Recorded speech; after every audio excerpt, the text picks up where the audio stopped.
Hi friends, welcome to English Study Point.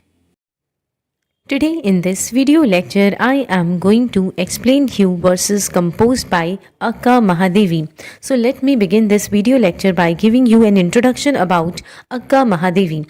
She was born in Shivamoga in the 12th century. Like Mirabai, she too believed that she was betrothed to Sena Mallikarjuna, who is actually Lord Shiva, and her due to this failed marriage that made her reject all human carnal love and prefers mystical relationship with Shiva. Then she writes vachanas. So vachanas are a type of lyric which is composed in Kannada, and they are written in free verse, which means saying or things said. And by composing vachanas, poets try to reject traditional meters and genres in favor of free verse. Her vachanas share her spiritual journey, her struggles with worldly attachments, and also her battles with traditional societal norms and her unyielding focus on attaining moksha. Now here I am explaining you verses composed by Akka Mahadevi. So transcending the company of both, I have attained to peace. This line suggests that the poet has moved beyond the influence of both worldly and spiritual associations and has found inner peace. After forgetting this cluster of words, what if one lives an integral life? So here poet questions the significance of words and communication in living a harmonious and complete life.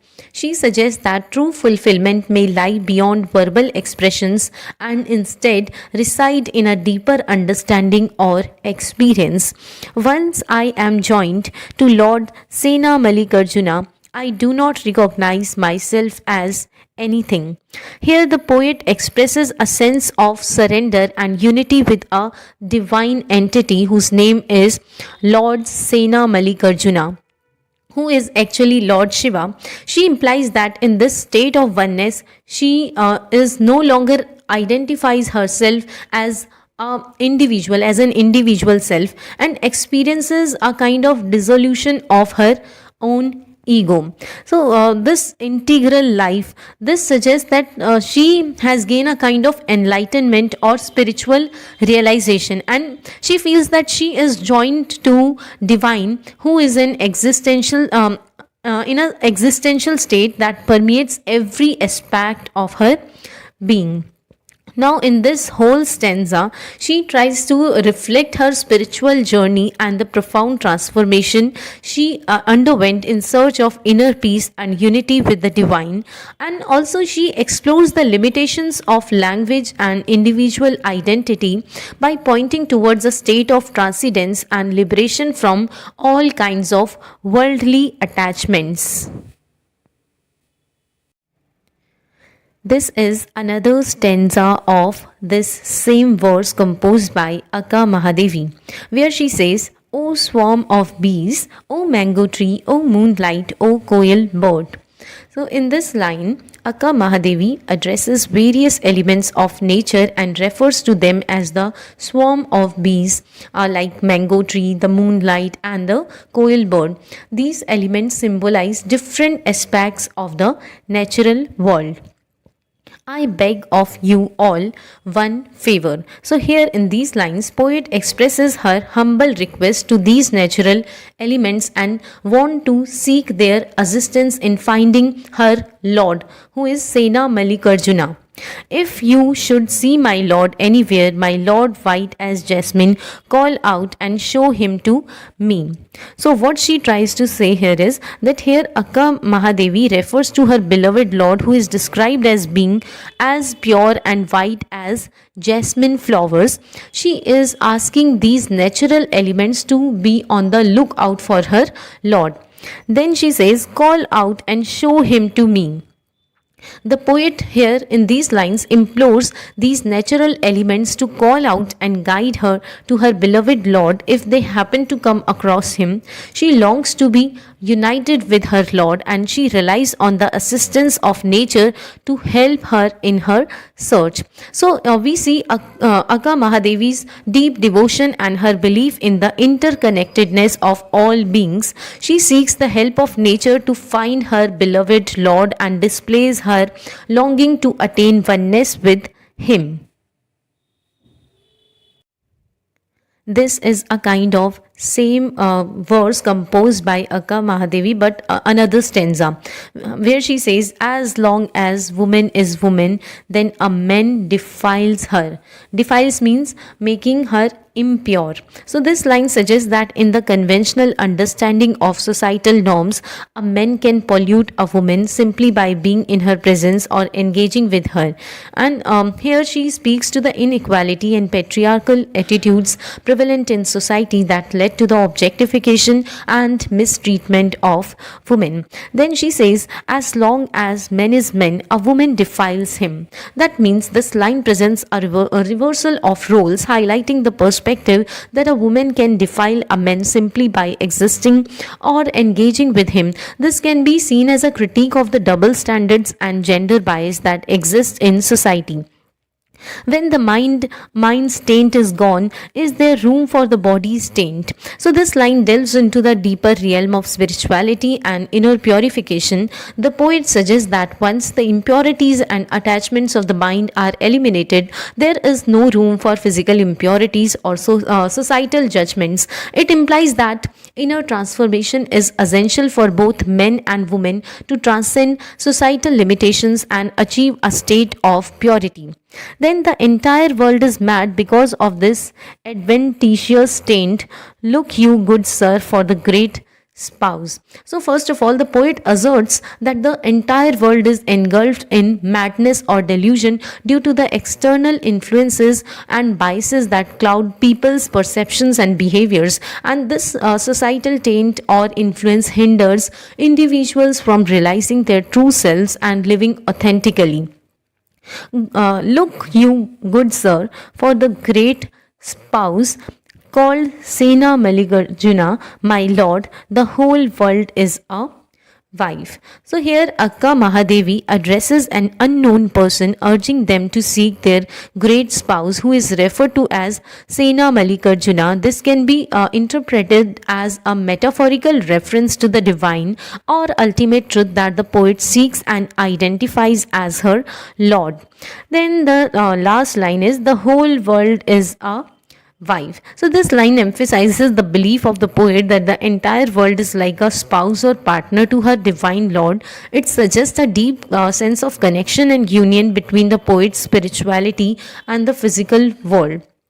So overall, in these particular verses, Akka Mahadevi is questioning of societal norms and her exploration of gender dynamics and her pursuit of spiritual purification and union with the divine.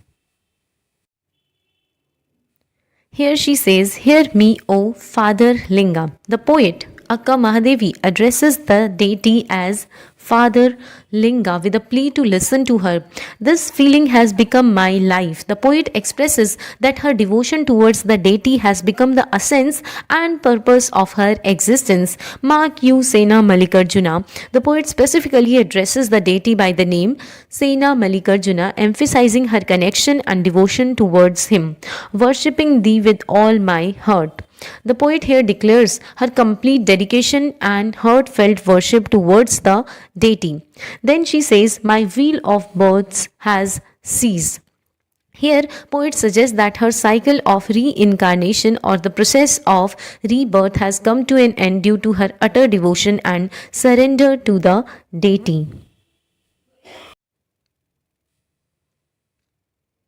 Here Akka Mahadevi is saying, "I love the handsome one." So here she declares her love for someone described as the handsome one, referring to a divine or spiritual entity.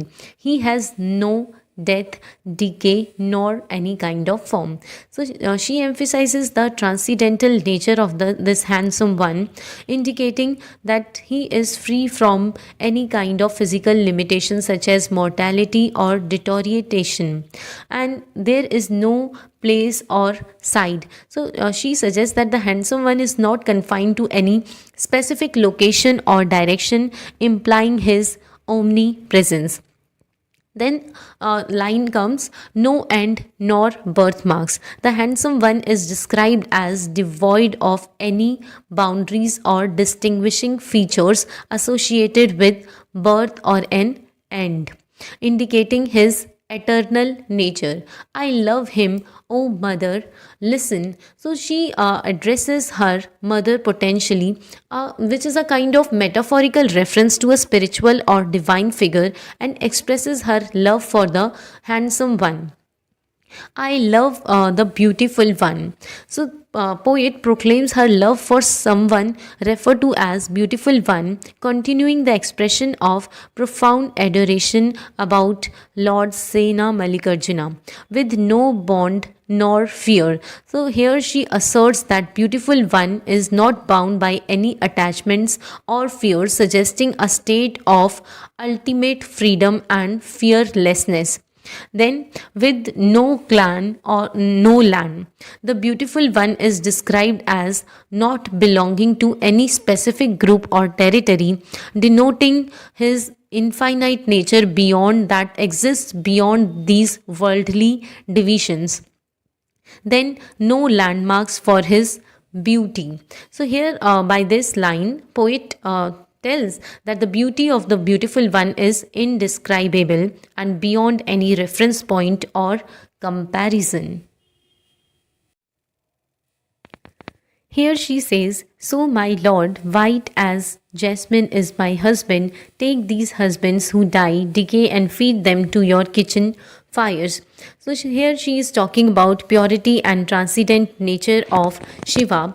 And here husbands represent earthly ties and desires which are impermanent and which will lead to decay after some time.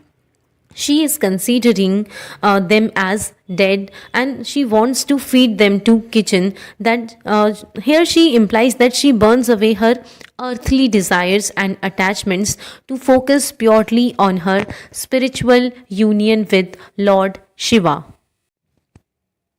So she in a way tried to reject institution of marriage that stands in the way of her union with Shiva, and her ultimate spouse is the divine itself, and she wants spiritual communion that transcend all these earthly ties. So with this particular video lecture ends. Hope this video lecture will help you in your exams. Thank you.